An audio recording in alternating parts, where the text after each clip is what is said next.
Greetings everyone. Sorry for not leaving responses on the past couple of videos. I left my job and spent the last couple of weeks traveling across the country and hiking in Glacier National Park. Now I had an idea during my travels of how to use the price of gold to back calculate what the gold holders as a collective group intuitively think is the probability of financial catastrophe. After putting pencil to paper, I decided this framework of thought and its result is interesting enough to share. I also think that the framework is a good way for you yourself to judge how much financial catastrophe insurance you should include in your own portfolio. If you'll indulge me for a dozen or so minutes, I'm sure you'll agree. I'd like to go back to this figure for a few minutes and talk about what the price of gold says about the perceived odds of a total financial catastrophe. If you'll recall, a few videos back I presented a figure from the Credit Suisse June 2021 Global Wealth Report showing the distribution of wealth across 5.23 billion adults in the world. The total amount of wealth was estimated by Credit Suisse to be $418 trillion. Of that, 191.6 trillion was concentrated in the hands of the top 1.1%, and 355.5 trillion was concentrated in the top 12.2%. I mused that because there have been about 6 billion ounces of gold mined throughout history, it meant that for every $70,000 of wealth reported by Credit Suisse, there was 1 ounce of gold. From there, it followed that those at the top of the pyramid, those with more than $1 million worth of wealth, likely owned 14 ounces of gold or more each. But let's stop for a minute and think about this. We have 6 billion ounces of above-ground gold, valued at a little more than $1,800 per ounce. This total stockpile of gold, spread out over all the world's population, is worth about $11 trillion, or 2.6% of the total. Now that's not an insignificant amount of wealth. As Warren Buffett once said, it doesn't do anything but sit there and look at you. Well, that's true, Warren. It doesn't do anything. It doesn't pay interest or dividends. So why the heck is it worth $11 trillion? Let's do a little mental exercise and put all 6 billion ounces into the hands of a single individual. That person could stare at a pile of gold that doesn't do anything but look back at him, or that person could instead sell that gold and buy an asset that spins off cash, let's say a basket of stocks. Assuming a conservative real rate of return of 5% per year, that gold, which is doing nothing but staring back at you, could instead be generating over $500 billion worth of wealth each year. So why is our person here, who is representing all of the world's gold holders, not shunning gold and instead buying productive assets? And the answer lies in my previous 2 videos. All financial assets which produce income have this hidden flaw of being subject to the rare but catastrophic event that results in a major loss. Gold is kind of the opposite. While it does not produce income, it preserves wealth and even builds wealth during times when financial assets are being wiped out. And this is the secret that the old wealth of the world knows. And it's the reason why they have held some of their wealth in this fallow asset. It has been one of the assets, aside from choice real estate, fine art, and collectibles, that has preserved the wealth of these families for centuries. For them, a few $100 billion of yearly profit is a small price to pay for insurance. But let's think about this for a little bit more. Is there a limit to how much they would be willing to sacrifice to hold this insurance? Of course there is. If you owned a home, say, worth $300,000, would you buy a yearly fire insurance policy if the premium was $50,000 per year? Probably not. Unless, of course, you were pretty certain that the odds of your house burning down were quite high. The same goes for financial insurance. But how high of a price is too high? Conversely, how low of a price is a bargain? That really depends upon 2 things, doesn't it? There is the opportunity cost, namely how much income you're sacrificing to protect your wealth. Then there is your own view of how much risk you are exposed to. Now, wouldn't it be an interesting exercise to calculate the risk of financial catastrophe based upon the cost of insurance? Can it be done? Yep. Well, sort of. We can come up with a very rough number, but at least one that will be instructive. We'll begin by using a concept developed in 1956 by a man named John Kelly, who worked as a scientist at Bell Labs. What John Kelly did was create a formula for optimizing the size of a bet for which the investor expects a positive return. It is one of the few financial formulas that is mathematically provable, provided one knows ahead of time the probability of winning versus losing, and the payoff for winning and the loss for losing. The formula basically maximizes the expected exponential return of a gambling operation consisting of a series of bets by selecting the fraction of a person's bankroll to wager.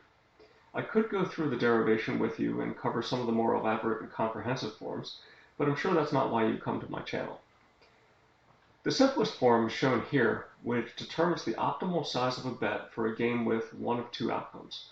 One outcome is that a person increases the size of their wealth by a factor of B times the size of their bet, and the other outcome is a total loss of whatever is bet. The probability of winning is P. Clear as mud? Okay, let's go through a simple example. Let's suppose I give you the option of playing a little game with me. You can play as many times as you like. I flip a fair coin. If it comes up heads, I will give you 110% of whatever you bet. If it comes up tails, I keep what you bet. In other words, if you bet $1 and you win, then you get to keep not only your dollar, but an additional $1.10. But if you lose your dollar, you just lose your dollar. Do you play this game? Well, I would. How much of your money should you be willing to stake each round? The answer is obviously more than zero, otherwise you'd never increase your wealth. But the answer also must be less than all of it, because if you repeatedly play, then eventually tails will come up and it will wipe you out if you stake everything that you have. We can use the Kelly betting criteria to figure out the optimal bet size for this game. For our coin flip game, P is 0.5 or 50% because the coin is fair. Each side has a 50% chance of coming up. B is 2.1, which is the 1 to represent the original bet, plus another 1.1 to represent the winnings. We plug these numbers into the formula and obtain 0.262 or 26.2% for the optimal bet size. So 26.2% of whatever you have in your pocket is the optimal amount that you should be betting. Why such a small amount? It's because the probability of ruin is so high. Now, I'm sure that the eyes of some of my subscribers are glazed over at this point, so let's put up a picture. I could go on about the probabilities and expected outcomes forever, but what will be more instructive is an actual experiment where we conduct a number of coin flips for this game and see how different people with different bet sizes fared. Let's take three people, one who bets 10% of their bankroll each turn, one who bets 26%, which is the optimum given the Kelly betting criteria, and one who bets 40%. Each will start with $100. This is easy enough to simulate on a computer. Here's the result. After 50 rounds, it's easy to see that the person who consistently bet 26% comes out ahead. He came out with close to $2,900. The person who only bet 10% each time only came up with close to $850. Why so much less? Well, it's because the bet size was too stingy given the odds and the payout. The person who bet 40% of his bankroll each turn ended up with only close to $1,200. Again, less than the person who bet the optimal amount. The reason is that a string of losses ate a lot of his betting capital. Now, if we played this game again and again, we'd probably come up with different outcomes each time, mainly because this was a simulation of a random game. But what we'd find is that the more often that we played, the more often we'd see that the person betting 26% would fare the best. For those of you who have a bent towards probability and statistics, it's not too hard to calculate that the expected outcome of the three players are $843, $2,891, and $1,186 respectively for 50 rounds. But being mathematically precise is not the point of this video. The point is to provide a framework for using the price of gold to determine what the gold holders as a collective group perceive to be the odds of a financial catastrophe. So how can we do that? The answer is as simple as using, again, the Kelly betting criteria. We can simply plug in the numbers for F and B and back calculate the estimated probability P, which is what the world is assuming is the probability that their bets are going to pay off. We already know that the fraction of the world's wealth stored in gold is 2.6%. We calculated that on the first slide using a value of $1,800 per ounce for the world's roughly 6 billion ounces of historically mined gold. So the non-gold access would constitute 97.4%. These are the assets that we can consider being at risk of financial calamity. Now, one might argue, and rightly so, that some of the world's $418 trillion worth of total wealth is land and real estate, and so it's not truly at risk. And that's a perfectly valid point. But unfortunately, I don't have the figures available to separate the real assets from the financial assets that are at risk, and so I'm going to go with the non-gold assets just to make a point. Besides, one could also argue that real estate can always be lost in a war, and it could also be leveraged up to the hilt and therefore lost in a financial calamity. So there are a lot of assumptions that can be made. Now, once you're done with this video, you can plug in whatever numbers you want and see how it changes the answer. But for now, I'm going to go with this. Now, coming up with B is a little trickier. But as I will show in just a moment, it really doesn't affect the results that much. We can simply generate a curve of probabilities by varying the parameter B over a reasonable range of outcomes. We can assume that the expected annualized rate of return of financial assets relative to gold is going to be somewhere between maybe 1 and 10% per year. And back solving for P gives us the probability that the financial world is going to hold together. So the probability of financial catastrophe is simply 1 minus this result. Now, I'm sure all of you just want to see the answer, so I'm going to give it to you in a second. But just bear in mind, before I show it to you, that this probability is not what I'm personally estimating myself. It's what the math says is the consensus estimate of the chances of financial catastrophe based upon the relatively small percentage of gold held as financial insurance. And here's the resulting chart. We can see here that regardless of the assumption made about how lucrative financial assets will be relative to gold, the small percentage of gold held in relation to financial assets suggests that the world doesn't think that the risk of catastrophe is high.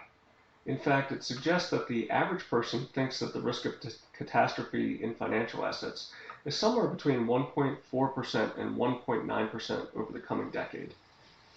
Most of the people in this community, myself included, are more skeptical about financial assets, and we put our money where our mouth is by holding more than 2.6% of our wealth in precious metals. Whether or not this turns out to be the correct view will only be known years from now. Unfortunately, by the time the world wakes up to the true risks inherent in financial assets, it will be impossible to obtain metals at today's prices. Why? Simply because once the perception of risk rises, the price of insurance also rises. That's the nature of insurance. I'm sure that many people in the top 1% of the world's wealthy share our concerns.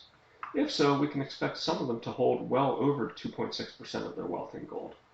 The others probably have little or none. So with that in mind, let's ask ourselves the question, if we are more skeptical about financial assets, what percentage of our wealth should we park in precious metals? Let's again see what John Kelly would have to say on the matter. And I'll just show you the chart. Here it is. I've done all the math so that you don't have to. But if you'd like to check my numbers, please feel free. For those in this community who are skeptical about the future of financial assets, this chart would come in handy. All you need to do is decide for yourself what you think the average annual rate of return of financial assets relative to gold will be under the conditions that the financial system holds together. And this is important. The value that you assume for the x-axis should be free of skepticism. You don't want to double count your pessimism. What you choose on the x-axis should be your estimate of how financial assets, that is stocks plus bonds, will perform relative to gold in normal years. Where your skepticism should be placed is in your own assigned probability of financial catastrophe. So let's take an example. Let's say you estimate that in normal years, stocks and bonds should provide a yearly real return of, let's say, 4 to 5% relative to gold. You are reasonably optimistic and estimate that there is a 95% chance of not having a financial catastrophe in the coming decade. And this would correspond to a 5% risk of having a financial catastrophe. So you would consult this table, which would tell you that about 8% of your portfolio should be in precious metals. Now let's say that you are more skeptical. You still admit that in normal years, financial assets could outperform gold by 4 to 5% per year, but you think that because of reckless policies and insane political leadership, the chances of financial catastrophe in the coming decade is more like 25%. This chart would suggest that you hold between 40 to 50% of your wealth in precious metals. Now, what would it take to suggest that you should be in an all metals portfolio? Well, according to the Kelly betting criteria, you would need to be 100% certain that there will be a financial catastrophe in the next decade. Now, personally, I'm not there, but I will tell you for sure that I'm much more pessimistic than the 1.4 to 1.9% risk that's being assumed by the rest of the world. Now, only time will tell. One thing I do know for sure is that if the world changes its mind about financial risks, then the cost of financial insurance will go up dramatically. It's always best to buy insurance before the house is on fire, not after. Gold. Get you some. More than 2.6%.